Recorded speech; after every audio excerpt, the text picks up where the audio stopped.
22 मई जुम्मे वाले दिन लाहौर से कराची आने वाली PIA की परवाज़ 8303 रनवे से चंद मिनट के फासले पर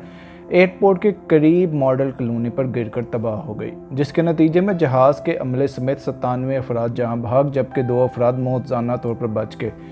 PIA के CEO अरशद मलिक के और सिविल एविएशन के नुमाइंदों के मुताबिक जहाज़ के लैंडिंग गियर न खुलने की वजह से पायलट ने एयरपोर्ट को रनवे पर आकर तैयारे ने गो अराउंड यानी चक्कर काटने का फैसला किया। इस दौरान इनके साथ क्या हुआ, ये तफसीलात अभी तक तो नहीं जानी जा सकी, क्योंकि इन सब बातों का जवाब ब्लैक बॉक्स की जांच पड़ताल के बाद ही पता चलेगा।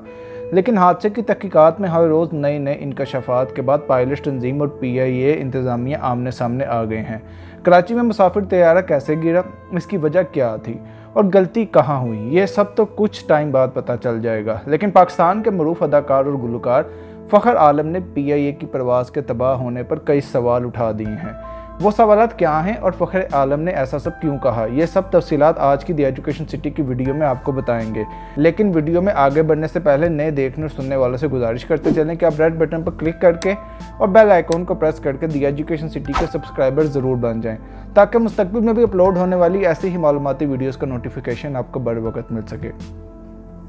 ख़वातीन हज़रात, PIA की परवाज़ PK 8303 के तबाह होने के बाद मुख्तलिफ मौक़िफ़ सामने आए हैं, जिसमें सिविल एविएशन अथॉरिटी ने कंट्रोल टावर से पायलट की गुफ्तगू की रिकॉर्डिंग पब्लिक करके सारा मलबा पायलट पर डाल दिया है। और दूसरा मौक़िफ़ यह है कि जहाज़ की लैंडिंग के वक्त जहाज़ की स्पीड और हाइट ज़्यादा थी, जिसकी वजह से इसकी लैंडिंग गियर में खराबी की वजह से जहाज़ के पहिए नहीं खुल सके थे और पायलट को आखिरी वक्त तक ये पता ही ना चल सका कि इसके टायर नहीं खुले, जो कि जहाज़ की तबाही का बिल्कुल गलत और गुमराह कुन जवाज़ है।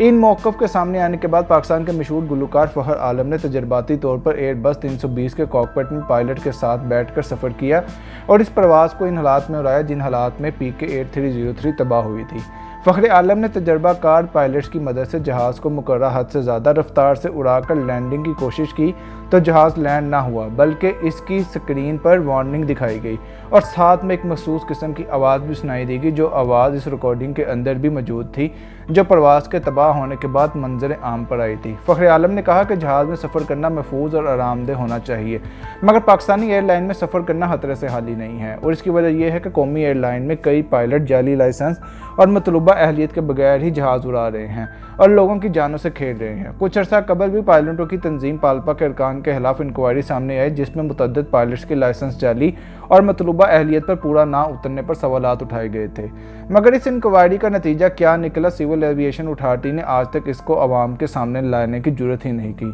फ़खर आलम ने कहा, इनको ये वीडियो बताते हुए इनको कई पायलट्स और PIA के अहदेदारों ने फ़ोन किए और धमकियाँ दी कि इनको अपने काम से काम रखना चाहिए और कहा कि जाओ TV पर जाकर नाच गाना करो। मगर फ़खर आलम का कहना है कि वह दुनिया के जिस भी मुल्क में रहे हैं वो एक ज़िम्मेदार पाकिस्तानी रहे हैं और इस तहकीक पर फ़िलहाल क़ियास सराई ही सही मगर कुछ ना कुछ नतीजा ज़रूर अखज़ किया जा सकता है। फ़खर आलम ने कहा है कि पिछले 10 साल में 4 बड़े फ़ज़ाई हादसे रूनुमा हो चुके हैं, जो कि तशवीशनाक हैं। उन्होंने कहा है कि हमें ये कोशिश करनी चाहिए कि आइंदा किसी को अपने प्यारे की लाश की शनाख्त इसके DNA से ना करनी पड़े। फ़खर आलम ने कहा है कि मुकम्मल सरकारी तहकीकात की रिपोर्ट सामने आने तक वो अपनी वीडियो से कुछ हिस्सा अभी रोक रहे हैं, मगर तहकीकात मुकम्मल होने के बाद वो इसको पब्लिक कर देंगे ताकि बहुत कुछ जो गलत तरीके से बताया जा रहा है वो सामने आ सके।